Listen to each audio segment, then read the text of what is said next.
Okay, welcome everyone to the Ex Umbras podcast. Scholarch McLarney, and with me is Schoolman Fawcett, and we are teachers at Chesterton Academy of St. Isidore Learning Center, the world's only online Chesterton Academy, and this podcast is classical Catholic education in podcast form. So you want to know what we teach at the online Chesterton Academy? Well, just keep listening and you'll get a sample of it. But if you've been listening to our last episode or two, you'll know we're talking about Machiavelli, and that maybe will scandalize you because we're supposed to be a classical Catholic school. And yet, and I warn my students of this, but when we get to this, is that this book was put on the index of prohibited books by the church. Yeah. And you said last week that it was, or last episode, yesterday in our time, that it was a great read. What a scandalous thing of you to have said. Yeah. How do you justify it that we're reading this book that was banned by the church at one point in a Catholic school, an allegedly classical school? What's the rationale for that, would you say? Very good question, actually. There's a few things we've noted, but first of all would be we want to know how people think. And Machiavelli has such an enormous influence that we kind of want to know how we think, perhaps, or what it is that we've borrowed from him, and I think that would be part of it. Second of all, I'd say we also want to have an appreciation for. I guess it deepens our appreciation of what we don't stand for. So I mean, it'd be similar to reading Communist Manifesto or perhaps even Nietzsche. I mean, we can engage in those texts, but that doesn't mean we're actually going to be ensnared necessarily by them. In fact, we might be better attuned once we, instead of hearing snippets or asides as to what these thinkers actually espouse, as opposed to engaging the primary text itself. So I think that is another feature of classical education that's, I think, very attractive, is we're not just looking at Wikipedia or some AI generated response as to what a thinker is all about, and instead we're actually engaging in their texts and looking at what the arguments they've constructed, and then being able to further evaluate that within the canvas of Western civilization, and in particular here last time. Well, we've been talking a lot about Plato as well as we've been going, so I think a very helpful point of contrast between the Old Republic and the New. But I know you probably have some other reasons why. No, I think that's pretty adequate. I mean, I will say, from what I've heard, the index was it was kind of nominal. You got permission before you got to read. You just had to. It was a bit of a formality, but it did show that this was seen as being dangerous. And maybe that wouldn't be the worst thing in the world if you sort of had to get permission before you could read, let's say Machiavelli, because you had to demonstrate that you were in the context of a classical school, or that you had a priest supervising you, or something like that, to make sure you didn't go astray in reading Machiavelli. I think I quoted this to you before, but Yves Lenoir said that the best thing about the index of prohibited books was it gave him an excuse not to read Sartre. So, there you go. But in any event, the index has been abandoned, so we're all good. We're in the clear, I think, and so are you if you're listening. But I do really appreciate what you said about how understanding what we in the modern world have taken from these people. We want to know about the context that we're in. And that is really a job of education. Remember, as we've discussed, classical education is based on the trivium. You start with logic, or you start with grammar, and then you move into the logic dialectic. It was a disputatio, right? The disputation form, which is preserved in Thomas Aquinas, right? In the Summa, the question-answer format. That's how their classes worked, right? And he's willing to engage with Aristotle, with the Muslims, right? With Jewish rabbis and so forth. So perhaps we can engage with this errant Catholic Machiavelli, which we'll talk about today. Yes. But it is true, he did invent much of modern thought. I am currently doing a doctorate in educational leadership, so I've had to read about leadership and leadership theories and servant leadership and authentic leadership and distributed leadership. And it's just very interesting how even the ones that sort of strive to be ethical, Machiavelli is lingering in the background, right? Because it's always supposed to be scientific. This is what will work to make you the most effective. Be an ethical leader, be a servant leader, be an authentic leader, because that's most effective, right? Not because that's the ultimately virtuous form. Now, there is actually a book out there by a Catholic called Virtuous Leadership that does kind of try to restore that. the Aristotelian idea of magnanimity, the Platonic Aristotelian. Okay. So we can have Augustinian humility and Aristotelian magnanimity. That's what makes a leader, actually. Yep. So there are attempts by Catholics to sort of actually develop a truly, I guess, non-post-Machiavellian leadership theory, but it's really pervasive in leadership literature. I think in the corporate world, in the business world. I'm sure you've come across Dale Carnegie, How to Win Friends and Influence People, and his course. Yeah. Marshall McLuhan called him America's Machiavelli. Oh, He called him like Machiavelli with a smile, I think he called him. And you just go to the chapters or the Barnes and Noble or whatever, you'll see books that sometimes overtly invoke Machiavelli. I've seen Machiavelli for business leaders. I've seen Machiavelli for women, paradoxically. How women can get ahead by following Machiavelli's advice. But, again, it's also latent, I think, in books like 48 Laws of Power by Robert Greene, or there's a book called The Game about how to pick up women and the pickup artists, right? Which I think, as we'll discuss, I think actually there's precedent for that in Machiavelli's life as well, right? Sure, if you want to know about this world we're in and the will to power and how it manifests, I think you have no choice but to sort of take Machiavelli by the horns. A metaphor that is apt because, of course, he was nicknamed Old Nick. He was seen as kind of a demonic figure, I think correctly. People have tried to kind of rehabilitate him, but I think Leo Strauss was right. He's a teacher of evil. And I think you explained that really well in our last podcast. I know Jacques Maritain, he says that there's kind of two Machiavellianisms. He said initially Machiavellianism was seen as a tool that Christian leaders could use for virtuous ends. Right. And then the second Machiavellianism is it's a tool for personal power. And he says, basically what he concludes is you kind of can't, you can start with the first one, but it's eventually going to become the second one. You can't play with fire like that, even if perhaps that's what Machiavelli himself wanted. We're not, maybe we'll discuss that. But he says, the initial reception of Machiavelli may have been, this is just a tool we can use for better and nobler goals. We have to just be a little corrupt in the service of something nobler. And of course, now there's this perception of Machiavellianism that it's pure amoral calculation. And Maritain says, whether or not Machiavelli intended that, you need to end up there if you're going to be kind of consistent with the principles there. Yeah. So. Well, I appreciate that insight because, everyone think of it as pure amoral calculation. Well, that's all effectual truth is about, right? It's that calculus of how we can manipulate. And if we can look at data and so on and numbers, well, that's amoral. Well, maybe manipulating people as well. That might be immoral too. That's a road it leads down, right? Sure, yeah. I mean, isn't that what advertisers do? I mean, that's what social media does, collecting data on everybody. And, political campaigns now do all this polling to see how, what lines will resonate with people. And that's essentially, is that all that different qualitatively from doing experiments in a lab on, which chemical reaction will produce this pharmaceutical drug? I mean, it really...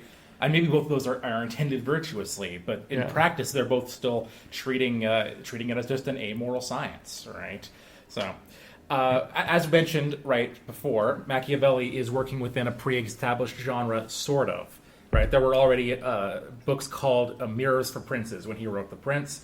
One of them was written by St. Thomas Aquinas, De Regno, but of course, as he says, he's doing something new, right. With it. Yes. And the clue is right in the first chapter, because... How many kinds of states does Aristotle divide the constitutions into? We have three, do we not, Aristotle? Well, there's three. Well, there's six. Oh, six. Right. Ultimately, when he's building off Plato here, right? Of course, because Plato talks about the different kinds of regimes and how they can kind of slouch into being worse, right? Yes, But for Aristotle, you have democracy, right, versus like a sort of anarchy, or you have tyranny versus monarchy, right? And you have like a terrible tyranny of we have aristocracy, and then what's the term he uses exactly? It's like not kakistocracy, but it's something similar to that. Like when you have an oligarchy. There we go, an oligarchy, right? Yep. So you can have a rule by the one, and that can be good or bad. You have a rule by many, and that can be good or bad, like an aristocracy or an oligarchy. Yep. And you can have rule by the many, by everybody in a sense, and that can either be mob rule or it can be democracy, right? So there's a moral judgment involved here.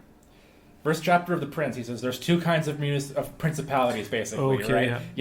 There's they're acquired and they're inherited, and there's no moral judgment there, right? He's just it's very matter of fact, right? Like it's just factual, no judgment involved about which you'd want to live in or anything, right? So when you start reading The Prince, not nowadays, you're like, well, that's kind of a dry, scholastic way to open your book. Like, there are two forms of states in the world, and I'm going to talk about one of them. Okay, yeah. But that is actually revolutionary what he's doing. That is an intention. Before he gets into kind of his veiled, passive-aggressive references to Plato and all that, that's already an implicit shot at the political tradition of saying that some regimes are morally better than others. Here he's just saying, there just happen to be two, and they operate differently, and here's how you can work within them.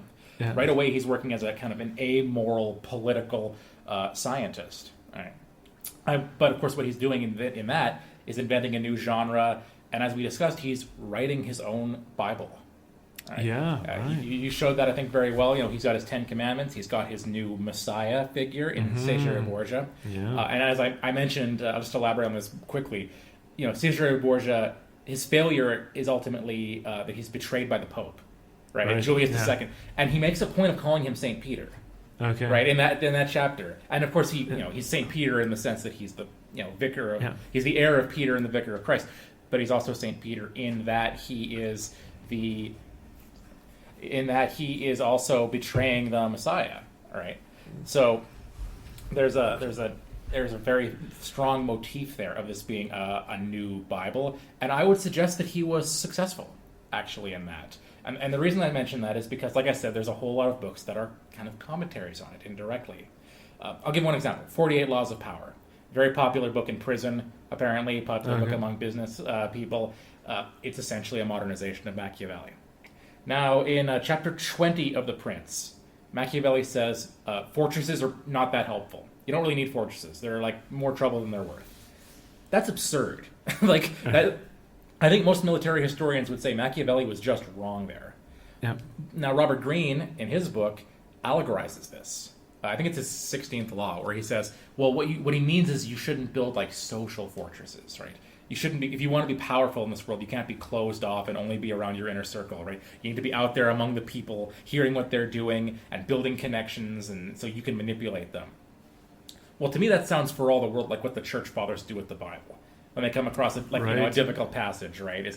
Part of this is an allegory, right? This can't be literally true, so it has a kind of moral meaning for us. Okay. That's what I see going on with Machiavelli. And when you see him quoted, that's often what's going on, or he's being paraphrased, right? Is that he's become this Bible where even his literally bad advice gets kind of reinterpreted, or there's a hermeneutic in which it can be reapplied in a new and true way. Why would you have to do this for him? Why can't you just say he was a Renaissance figure who was outdated and wrong? Well, because he's kind of assumed a scriptural status, I think. Into the canon. He's in our canon, for sure. So now, then the question that I have for you is Machiavelli ultimately then an anti-Christian? Oh, wow. That's a great question. When all said and done, would you say he's writing his own Bible? He's suggesting we need a different morality, right, than the Christian morality. Yep. So does that mean he's anti-Christian? What I would say is that he is planting the seeds which will undo Christendom. So he's infusing within our thought world, or within our behavior, within our institutions, here in particular with the Prince, a formula which very much, yes, is undermining the foundation that has been built up on charity and hope, faith, and love. And this is, in that sense, absolutely, it is anti-Christian. Okay. Well, it's interesting that you mentioned he's undermining Christendom. Do you think he wants to undermine Christian faith? Yeah. I mean, that's problematic to him, right? Because religion, is it going to be religion or realism, right? We asked that question the other time. For sure. So if you're going to fully embrace the faith, I mean, there's an absolute danger you're going to become a peaceable ruler. Now, Augustine does point out in City of God, like, there are certain things that a Christian ruler nonetheless needs to do, although the state can, or having power can be a means of exerting growing in virtue even further, because you have to place limits on yourself that a non-Christian wouldn't necessarily do or be inclined to do so. But he is reworking a trajectory that he sees the successful ruler going. Now, how much? I mean, it's a separate question. Is how much we can extend this beyond specifically a prince. So if you're talking about allegorizing it to social networking or life in a corporate world, that's a different take, I think. That's in their step beyond what Machiavelli is saying. But he as far as if we're going to be I would say generous to him, right? He's really just speaking about the life of a prince. But is that reflected in his other work, do you think? No, what do you mean by that? Well, so for example, he's also a dramatist, right? Yep. He writes the play The Mandrake. Oh, yeah. Right, which is about a guy, I mean, a lot of stuff happens, but Sure. the guy who wants to woo the wife of his rival, so he pretends to be a physician and tells the guy, that you'll increase her fecundity, I think, or if she takes mandrakes. But if she takes mandrakes, the first man she sleeps with will die.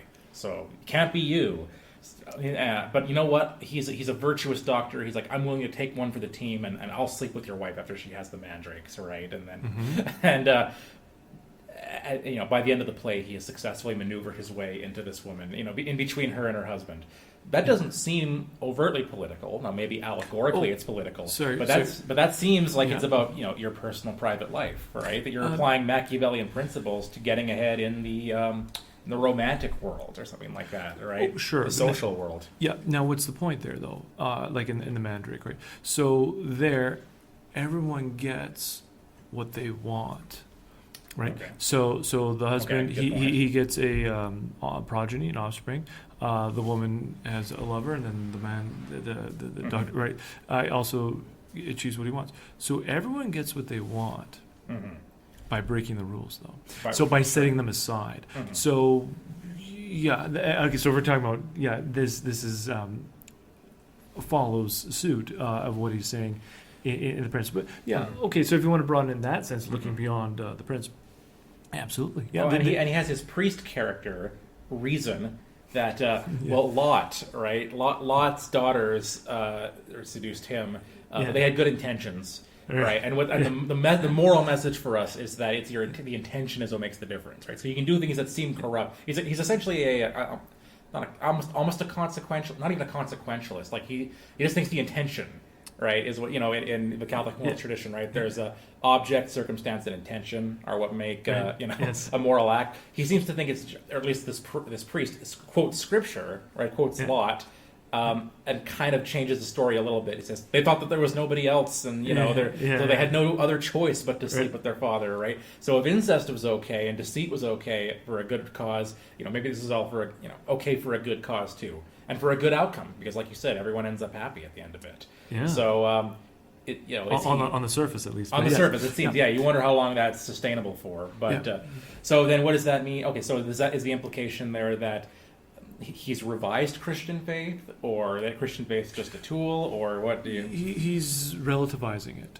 So it might be a facade. I mean, its appearance, that's important. It's something that you have on the outside. It informs societal expectations and so on. But at the end of the day, it comes second place, or third or fourth, or whatever you want. But it's not love the Lord your God with all your heart, all your soul, and all your might. This is, so he's injecting into that gospel message this poison pill that is going to unravel the priority of Christ and our allegiance to him. So last episode you said that you reject the theory that the prince is a poison pill for the Medicis. Are you suggesting it's a poison pill for Christianity, maybe, or Christendom? Yeah, I mean, that's a broader question, but I would say if you're going to appropriate it, so if you're going to ingest it, that's going to be the result. That's the natural result. Like Maritain says. Uncritically. So if you're going to embrace his 11 commandments, right? Then, that's absolutely going to be the outcome. Okay. Yeah. So... very plausible, I think. I basically agree with that. I'm going to put on the air this theory that I've floated with you before, which is I think I'm going to suggest, based on Machiavelli, if you take his writing at somewhat face value, which is probably naive, I'll admit, but I'm going to do that. I'm going to death of the author here a little bit. Well, no, not exactly, because I'm going to look at his own biography. I'm going to suggest Machiavelli was a heretic. He was a Manichaean, I think. now you're the Augustinian expert here. Well, tell the folks at home what Manichaeanism. I was going to say was, but it's still around, I think. So tell us what it is. I mean, it's just a form of Gnosticism. So Gnostics are very elastic. It's an elastic term. It's an umbrella term to signify. There's several aspects to them, but one is that they're syncretists. So they're going to take aspects of different religions and put them together.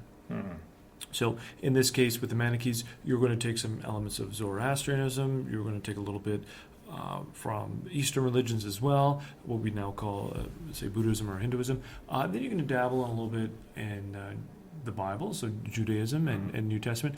And lo and behold, you drawing this together. So they're not monotheistic. No. So that's one thing. They're dualistic.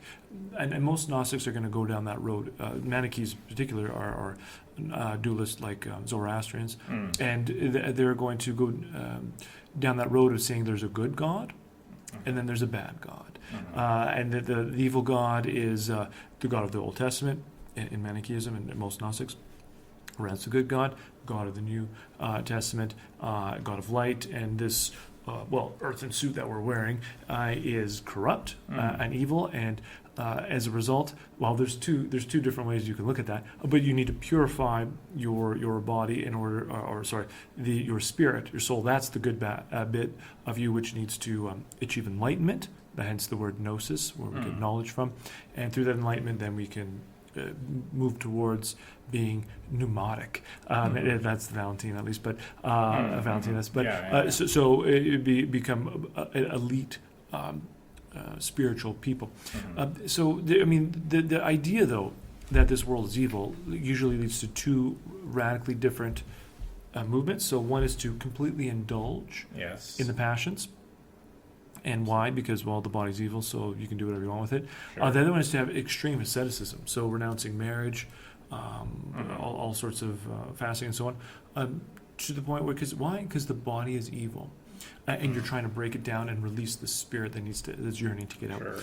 So with Manichae, there's they're following in that line of thought, and it's following the prophet Mani. That's who they're named for. Mani, Persian prophet. Yeah, that's right, from 2nd century. Now let's just this is implicit in what you've said, but let's just tease it out. So what did the bad God do, and what did the good God do? What did they respectively create? The bad God is responsible for the material world, right? So that's his domain, whereas the good God is for the spiritual world. So the spirit, the soul, and so on. So they're at work. This war is transpiring. Absolutely. The dualism that you mentioned. Yes. Which is how some, I guess, people who think they're Christians kind of think about. You sometimes see images of like God, Jesus and the devil arm wrestling or something over the world. I mean, that's essentially a Manichaean image, right? Absolutely. At least in the way it's kind of presented, right? Or there's movies that sort of pose it as that way, like God and the devil are at war.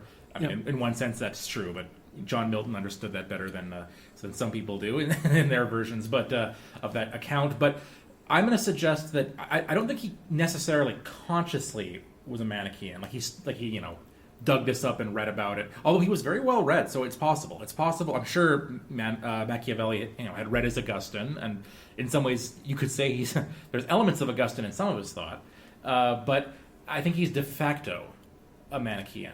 And I'm inspired by a bull from I think it's the year 1300 or 1301, Unum Sanctum. Controversial bull. We won't get into it, but it has to do with the Pope's relationship to the civil state. And the Pope condemns the idea that the Church has nothing to do with the civil state as a kind of Manichaeanism. It's a way of saying, there's Christianity, and that's good for the Church, but then, for the secular world, it's got its own morality. That's de facto a kind of Manichaeism. Where you're going with this? Okay. Sure. Right. Yeah. So I'm sure our astute listeners have as well. But let me. I'll give away the game here, and then I'll try to defend it. Okay. I think Machiavelli. It's interesting how similar their names are too. Thinks that in this world you kind of can't help but sin if you want to get stuff done. But I would say he still seems to think it's sin, and that there's another set of morality that applies to the other world. And so you got to as a good, strategist, you've got to plan for that other world. You got to make arrangements for it. But in this world, you need to sin, and actually, as you've mentioned, as a Manichaean, you're kind of free to do what you want because hey, everything is sin anyways, and everything is evil. So you can be as profligate as you like. And I'll just defend this. I'll throw out my arguments for this, and you can kind of respond how you like. All right. Now, I will say first of all. I mentioned this in our last episode. Peter Kraft says this, and I agree with him.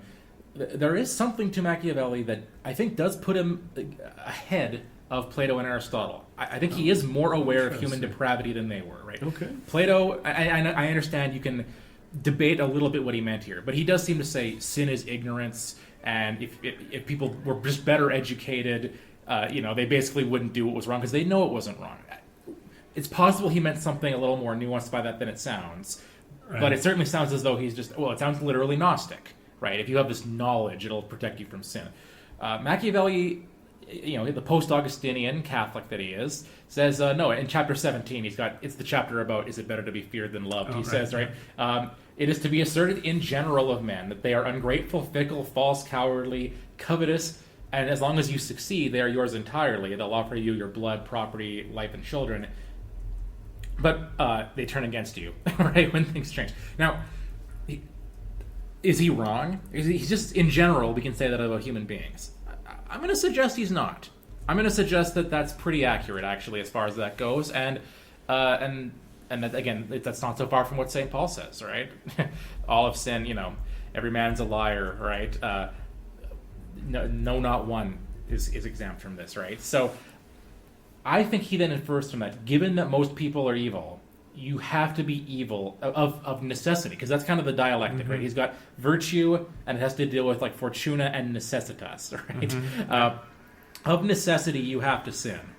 And then in chapter 8, he has this line. It sounds a little cheeky, but he says, sometimes you have to be evil, and you can use evil well, if of evil it is possible to speak well. Now, that sounds a little sneaky, like, he's kind of admitting, I'm kind of saying something nice about evil. Yeah. But he still calls it evil, right? He's saying it's a good, but it's also an evil. All right. Right? And again, I will just acknowledge, it is possible, for all this you can say, he's just saying this to cover his bases and protect from the church. Fair enough. I'm just going with the text for now. All right. So let's roll with this, right? I also think Machiavelli is practical enough, right? He's a good enough observer of governments to know that the church must have a divine origin. All right. Okay. And he says this in chapter 11 concerning ecclesiastical principalities, right? Because he's already said in chapter 6, only armed prophets ever succeed, right? And he gives a bunch of examples. He mentions Moses, which is, was Moses armed? I guess he had his staff. It's possible that Moses is a euphemism for Muhammad, right? Yeah. But he's saying in general, and of course he observed this, right, with Savonarola, right? That he tried to be a leader and he failed, right? You have to be armed. Unarmed prophets never succeed. Only the armed prophets succeed, right? But then he admits in chapter 11 that doesn't really apply to the Catholic Church, right? These princes, the bishops, whatnot, they alone have states and do not defend them. They have subjects and do not rule them. The states, although unguarded, are not taken from them, and the subjects, although not ruled, do not care and do not have the desire or nor ability to alienate themselves. And then he says, they are upheld by powers to which the human mind cannot reach, and so I shall speak no more of them, because being exalted and maintained by God, it would be the act of a presumptuous and rash man to discuss them. Now, he does go on and say, but when you look at how they use politics, here's what they do, and this and the other thing. So fair enough. But again, I think Machiavelli would be able to observe, sort of the same way Hilaire Belloc later would, right? That, if the church were purely human, it would have fallen apart. Right, okay, sure. It wouldn't have been effective. So, as a pragmatist, I think he recognizes probably the Catholic Church has a divine origin, and we should listen to it when it comes to divine matters and spiritual matters. Oh, okay. Which does mean that not when it comes to temporal matters. I don't know what they're talking about there, but for eternal matters, they would be plausible. So, that would mean that their morality is true. If you break that morality, you will go to hell. So you'd better recognize that and make accommodations for that. So it's interesting because Machiavelli did belong to a flagellant community. His father had too. It was called the Company of Piety, and he actually wrote an exhortation to penitence for them. And I'll quote from it a couple of passages here, because I think this is my point here. I think he's recognizing or he's asserting basically we all sin, we can't help but sin. So isn't it great that God has provided some recompense for this, right? Some way out. He says, it was known to the Most High God how easy it was for man to rush into sin. He saw that if he had to endure the harshness of vengeance, it was impossible that any man should be saved. He could not, with a more merciful remedy, provide against human frailty than by admonishing the human race, that not sin, but persistence in sin could make him unforgiving. And therefore he opened to men the way of penitence, so that having lost the other way, they could rise by it to heaven. And then jumping to the very end, the last paragraph, his examples are, he says, we try to be good, but we keep failing, because he talks about the saints rolled around in, briar patches and things like this, thorn bushes. And he says, but with what stones or what thorns shall we use to keep down our appetite for usury, for slander, for deceptions practiced against our neighbor? Right? How can we keep that in check, if not with alms and honoring him by doing good to him? But we are deceived by lust, involved in transgressions, and enmeshed by the snares of sin, and we fall into the power of the devil. Hence, to get out of it, we must resort to penitence, and cry out with David, have mercy upon me, O God. And with St. Peter, weep bitterly for all the misdeeds we have committed, feel shame. It's interesting because those are his two examples are both leaders. Right? King David has, the penitential psalms, and St. Peter weeps, right, for betraying Christ. Right. They're both rulers in the civil and in the religious realm. Right. And then ultimately, and I've talked with you about this and, so forth, but he, at the end of his life, there's a tradition that, on his deathbed, an angel comes to him and offers him heaven and hell, and he sees in heaven, it's all like miserable people who are poor and on their knees, and in hell, it's all like the nobility and popes and philosophers, and he says, I'd rather go to hell.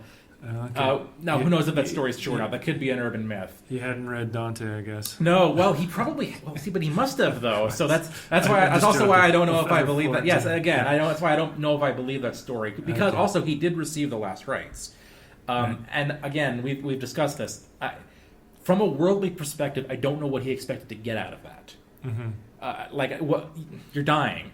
You're jockeying for what kind of power at this point. To me, that suggests he really did believe, that it was at least possible that he was going to need this on his way out. It's interesting. Have you ever seen his grave, by the way? I have not. It's in a basilica, and there's a statue on it. It's a woman representing politics, and in one arm she has like a plate with his face on it, like his visage, and in the other hand she's holding scales.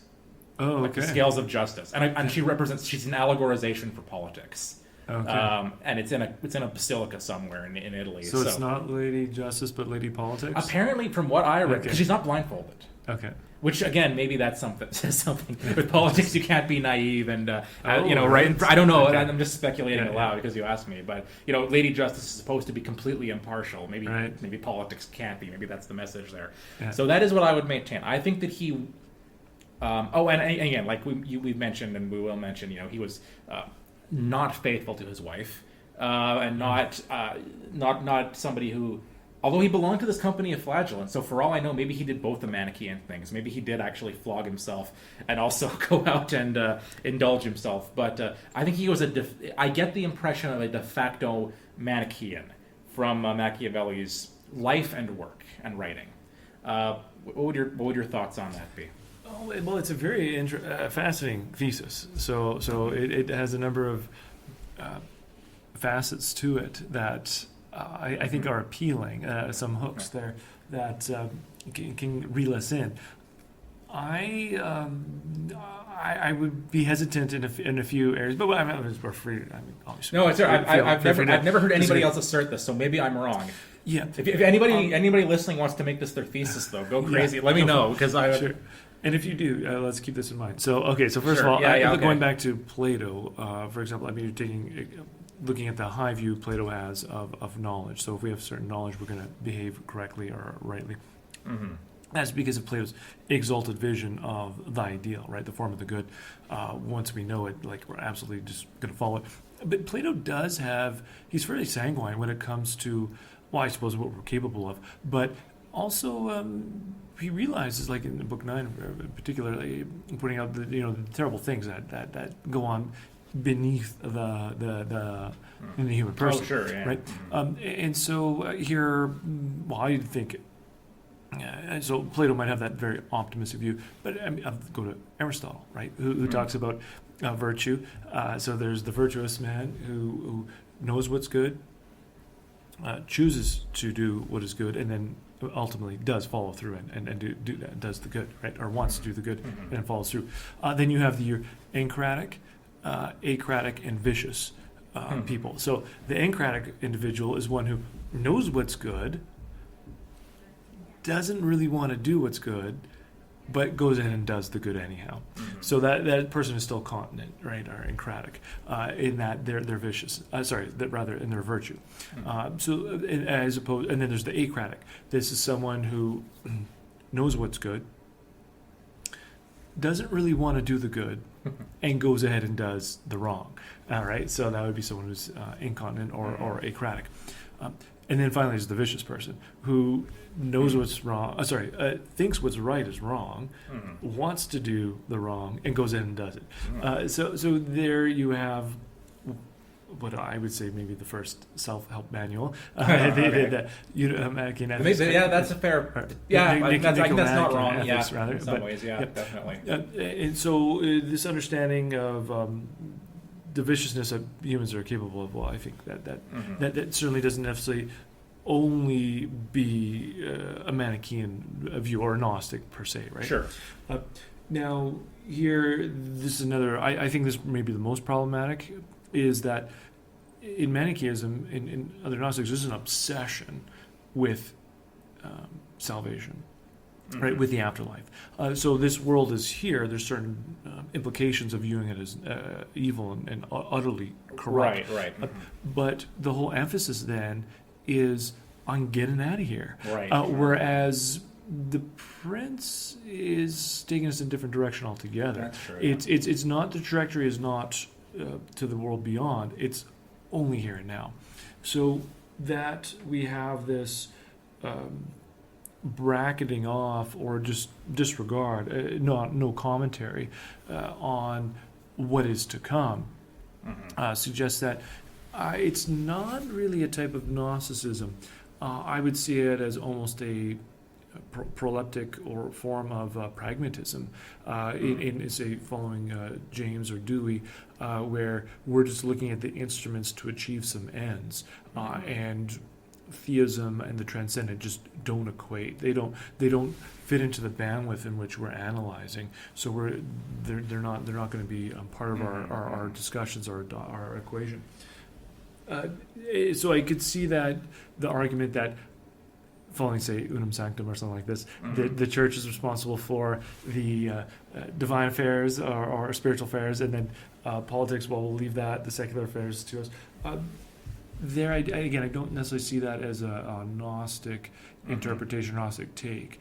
This could simply just be, well, as noted, a pragmatic, or what later becomes pragmatism, take on how do we operate within this world that we're working in. Now, you mentioned also very fascinating facets of his life when it comes to being a flagellant and writing this manual for them, and as well as so there. That's hard to. I mean, that could all be for appearance. Sure. That's fine. It's the last rites thing that gets me. Okay, so that I don't know who he's trying to impress. So that to me is simply him being true to his own colors. Right. So let's. All right, we've come to the end. Let's try and hedge our bets. So if there is some way out now, and there's no more runway for me, well, basically this is I'm going to look for an exit at this point, and so that would be a very Machiavellian thing to do, right? Is I suppose, we can just bypass what we've done in our life work and just spin on a dime, pull a 180, and here, let's go in a different direction now. So that's how I would. Being true to himself. Although that's interesting because one thinks about on his deathbed, then was he reassessing what it meant to be self-interested? Right? What does it gain the man? Right? If he gains the whole world but loses his soul, right? That's still I guess that'd be an interesting way where Machiavellianism and Christianity, imperfect contrition at least, end up meeting, right? Is once you look at it in terms of eternity, well, what really is self-interest at that point? You know? Yeah, and I think it bears commenting on his anthropology, like the quotation there that you read of penitence as a means of rectifying the wages of sin. Well, there, instead of Manichaean, it sounds very Pelagian. This sounds like someone who's never read St. Paul, right? Or at least certainly hasn't appropriated the idea of, well, we heard it at Mass this morning, right? Those God has predestined, He has called. Those He has called, He has sanctified, right? And then those sorry. Those he sanctified, he also glorified. Glorified. So the ending of that staircase is glorification, which is nothing less than sharing in the image of God, of His Son, and being conformed to His image. So this is what it means to be holy, is to be whole with Christ, right? Part of His body.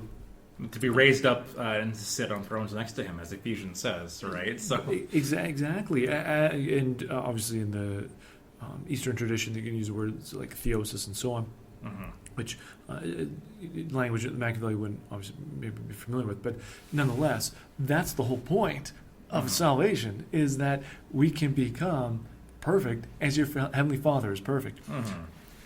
Whereas what I read him saying there, it sounds more like this is the onus is on you. Well, yeah, it sounds like it's a kind of Pelagianism mixed with like a bleak Jansenism almost, where it's like you need to try as hard as you can, but we're gonna fail. Like we keep failing by our own lust. So isn't it great that God has this machine in place that can kind of wash our sins away, since it's a given that we're not going to be able to. Like there doesn't seem to be that sense of sanctifying grace per se, like transforming us throughout our lives. There's only the actual grace, I guess, of the sacrament, really, is all that he kind of recognizes. It's a really good point.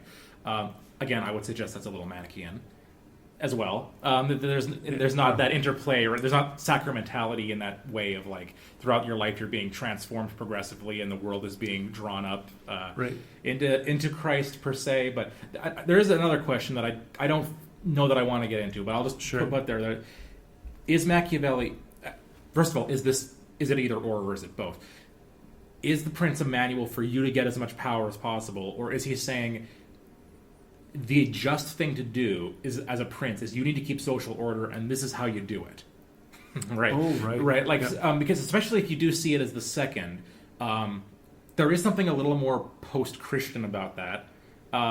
And again, if you staple that onto Manichaeanism, that could explain a kind of attitude of, for the other world, you get your soul clean so that you can get to the other world. This world's inherently dirty, but you have some duties here. So you just have to get you just have to sin. You have no choice but to sin. Well, it's similar, going back to our episode on international realism, right? There were some, there's theologians actually who influenced realism where that's the attitude. Like, it's Niebuhr, right? Moral man and immoral society. Right, where like if you're going to be involved with politics, like you just sort of have to bracket Christian faith to some extent. Unfortunately, God is gracious, right? Yeah.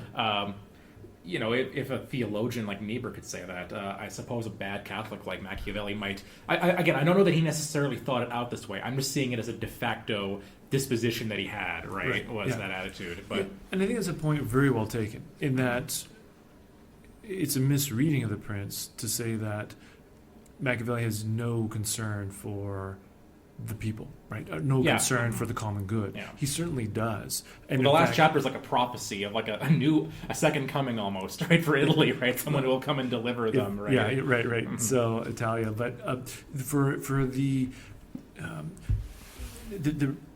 Prince has a duty in that respect for establishing a virtue amongst his people. Right, and there's an interplay that's going to happen between nobles and the people and so on, and the Prince has got to manipulate either crowd to suit his ends. But really, it's important for the people to behave in a way that will, for the Prince to inculcate that virtue within them. But again, why is that? Well, Because they're unintelligent. Right. So, yes. so they're you're more capable of manipulating them. If they're not virtuous, well, good luck ruling them. I mean, you're going to be dealing with riots and revolts way more frequently than you want to. So this is, again, a very low view of the purposes of religion is a type of tool. Yes, going back to, say, like Thrasymachus and his view of justice, right? So this is just a means. And in a sense, oddly enough, ironically, almost to Plato, like the noble lie, almost, right? Like, you know, and again, an odd kind of horseshoe there, where they kind of land up in the same place, where you sort of need to feed myths to your people, so they'll do what you need them to do to get the. Yes, right. Yeah. Curiously enough, so what I want to transition to now, looking at the time, is that's my thesis of kind of where Machiavelli is coming from. Okay. Now I want to challenge his premises: is do you actually need to sin? Has he that's supposedly what he was good at, right? Was observing this world, and he was a really good political analyst and realist, and, you know, morally maybe he was questionable, but at least he was really astute. Was he actually, how correct was he about how evil people are and how politics works? Well, first of all, what's your impression? What's your first thought on that? Do you think he was basically correct in how he, in his, as a describer, whatever the best noun there would be, of the world, how politics works? Again, it's hard to comment on the average peasant in his day, but I think he's vastly underestimating the intelligence of your average person. Humans in social groups, sure, if I'm a day laborer, I might not have the same erudition of a noble, and I might use slang, and I might come across as somewhat dim. That being said, we know when we're being manipulated, and we might not have the means to stand up to a prince or a group of nobles or whoever it is, but we understand what a good ruler is. We might not be able to articulate it well, but and that's just on a human level, I guess, on just a daily interaction with other humans. But built into our fabric, I think, is this capacity for love and being made in the image and likeness of God. We know if someone is being holy or virtuous or not. I suppose we could be duped now and again, but we still have that impression. So he's vastly underestimating how it's true that we can be manipulated, absolutely, but he's underestimating the extent by which we're impervious to observing how that's happening. Well, is it? I mean, it's attributed to Lincoln, that quote. I don't offhand don't know if Abraham Lincoln said it, but you can fool all the people some of the time, and you can fool some people all the time, but you can never fool all the people all the time. Right. I think that's true. There are some people who are all in. You know, there's some politicians who will have some people following them even if they get indicted. No matter what happens, they'll have followers. Yes. And there are times where, you know, maybe there's been some kind of national emergency, state of exception, as Carl Schmitt would say, where there'll be a moment where actually, yes, so the leader can actually have a whole country eating out of his hand. Yeah. But I don't think that's sustainable. I think Lincoln or whoever quipped that was right. You can't fool everybody all the time under your thumb. And it goes back even thinking maybe this is thinking too simplistically, but like Aesop's fables. The traveler with the cloak, are you going to get him to take it off by the wind blowing really hard, or is it when the sun comes out and kindness and gentleness that will change the direction? Is this a Wilfrid Laurier allusion? Right. Prime Minister, that was Laurier's approach. That's why he called his way the sunny ways approach to dealing with politics. He quote that fable all the time. Oh, there you go. If we ever do an episode on the Manitoba school question, that was the exact approach he took with Premier Greenway about the Catholic school question. So yeah, I don't think it's not simplistic at all, actually, because one of our great prime ministers used it as that particular fable as an approach to governing in this country. So to great effect. But so again, going back to the anthropology, how you view humans, are we simply just brute animals with a really keen facility for language, who just will succumb to whoever is the strongest, or is there something more to us? And I think that's where Machiavelli goes astray. I think you're right. I'm gonna build on that. Sure. So there's a book I recommend to my students by Peter Kraft. It's a dialogue between Socrates and Machiavelli in the afterlife. If you like Kraft, you'll probably enjoy it. It's a little meandering because Kraft likes that kind of wordplay. But he has a section where Socrates rebukes Machiavelli, and he's dealing with chapter 3. Now, chapter 3 of The Prince, he says, if you're going to conquer an area, you're going to have to kill some people, wipe them out thoroughly. Like, don't just mildly injure them, because they're mildly injured, they're going to get revenge, right? Wipe them out, then move in and settle there. And eventually the people will kind of come to love you, and everybody who you didn't hurt will, eventually warm up to you, right? Yeah. And he suggests that is refuted by the example of Israel and Palestine. Okay. Now, I'm going to interpret this as neutrally as possible, without saying who's sort of in the moral right in this question. Just looking at it in terms of, like, does this play out the same way that Machiavelli describes it? And he says no. If you look at, Jewish people came and settled in the Holy Land. And the Palestinians, let's say, felt aggrieved. Again, I will not comment on who's right and wrong in that, but they felt as though they'd been disenfranchised and their land had been taken from them and was given as Israeli settlements. And the response was violent, right? That's just a fact, right? There's been kind of violence in response to that, pretty severe violence, and that has not stopped Palestinians from fighting back, right, against these Israeli settlements. And here's the exchange. I'll quote the exchange here. Machiavelli says, "What? Did the Arab ghosts rise from the grave? Did the dead take revenge?" And Socrates replies, "No, but the living did, for they had a connection with the dead. Perhaps this is a fact about human nature you failed to take into account when you wrote, quote, 'All the rest will remain uninjured, and so ought to remain quiet,' end quote." Machiavelli, what fact do you mean? Like, what fact about human nature did I miss? Socrates says, "It has various names. Solidarity is one, community is another, and loyalty is a third." And again, as we go back to our dialogue on international realism, that's a critique of that too, right? There was a lot of them were saying after the Berlin Wall fell, Europe's just going to collapse, right, into international strife, right? They're all going to be fighting with each other.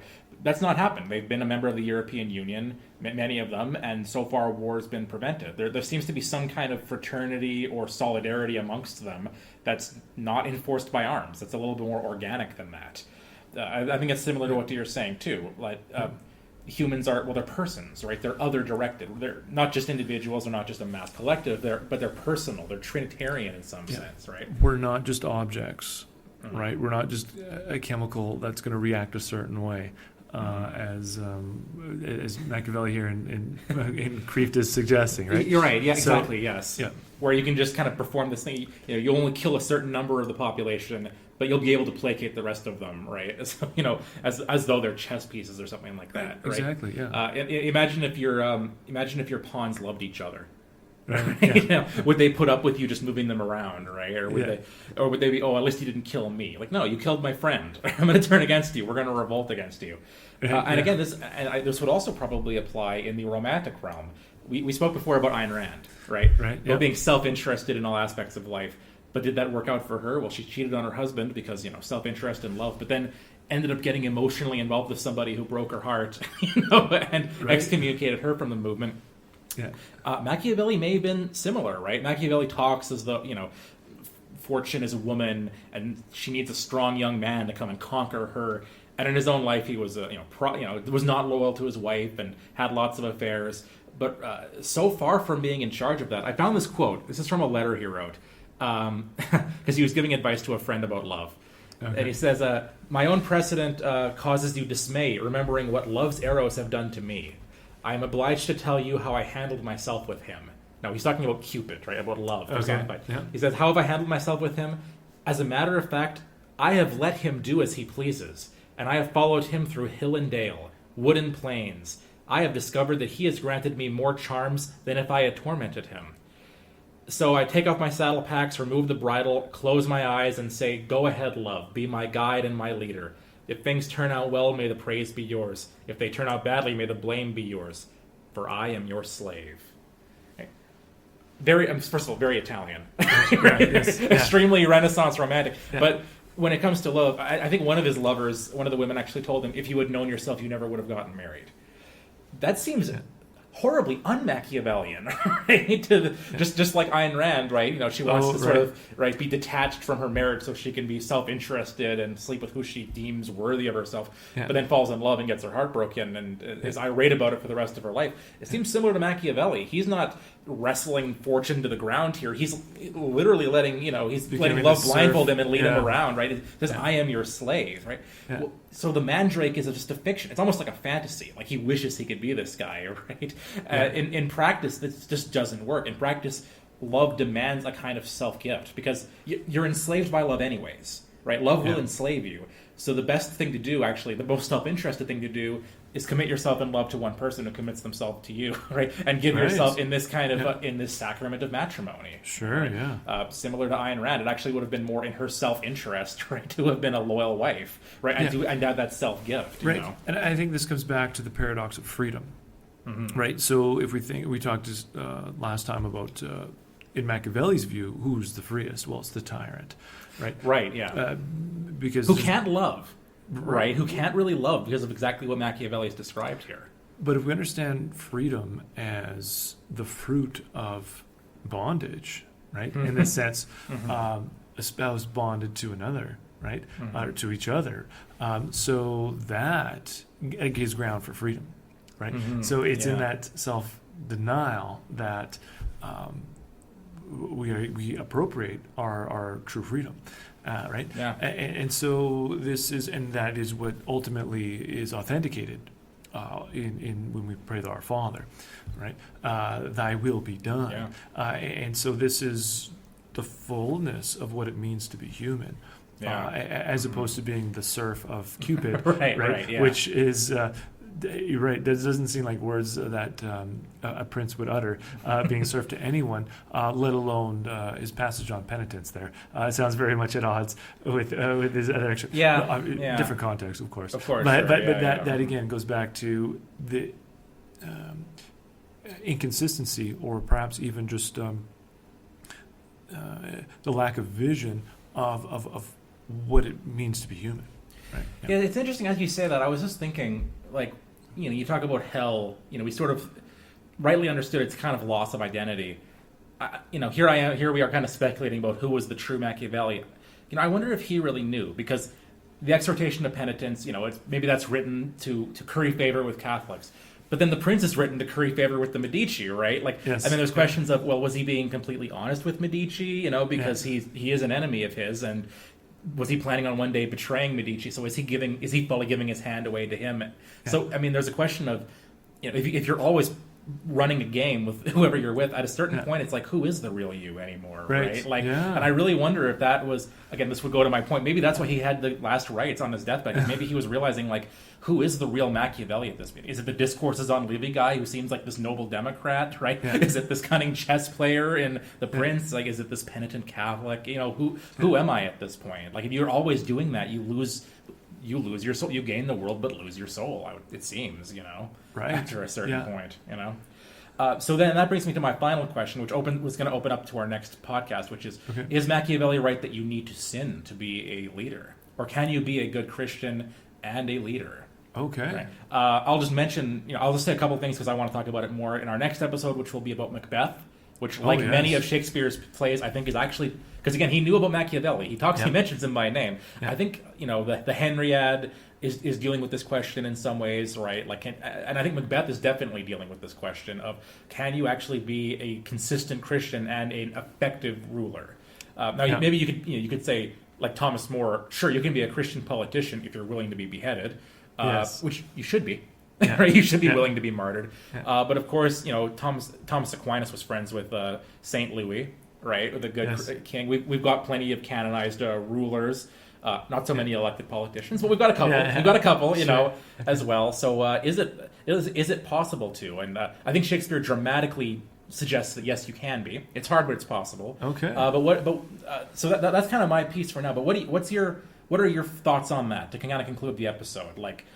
Is Machiavelli right that you need to be, corrupt or evil to be an effective politician? Not just effective, but to do what you need to do as a politician. To be be virtuous to your people, do you need to sometimes lie to them? Absolutely not. So in even thinking of in my own competencies as a father, right? Which is a figure over a small society. Yeah, do you need to be vicious, right, to be effective? Well, no. Again, it's coming back to who we are as people, right? Are we automatons that need to be manipulated through whatever means possible, or are we actually, do we have this dignity and worth that we can grow and commune through love, right? So faith working through charity, like this is the gap, I would say, between this vision of who are we fundamentally, right? And so this, I would suggest, no. His vision is not just harmful, it's wrong. Yeah. It's skewed. That's it's missing. key, yes. Yeah, it's missing who we are. Yeah. And I think we know this deep down. So yeah, I think I agree with you. Yeah. We're at exactly 1 hour mark, so I so- think we'll call it here. And Dr. McLarney, would you please lead us in a closing prayer? yes, let us pray. Glory be to the Father, and to the Son, and to the Holy Spirit. As it was in the beginning, is now, and ever shall be, world without end. Amen. Amen. In the name of the Father, and the Son, and the Holy Spirit. Amen.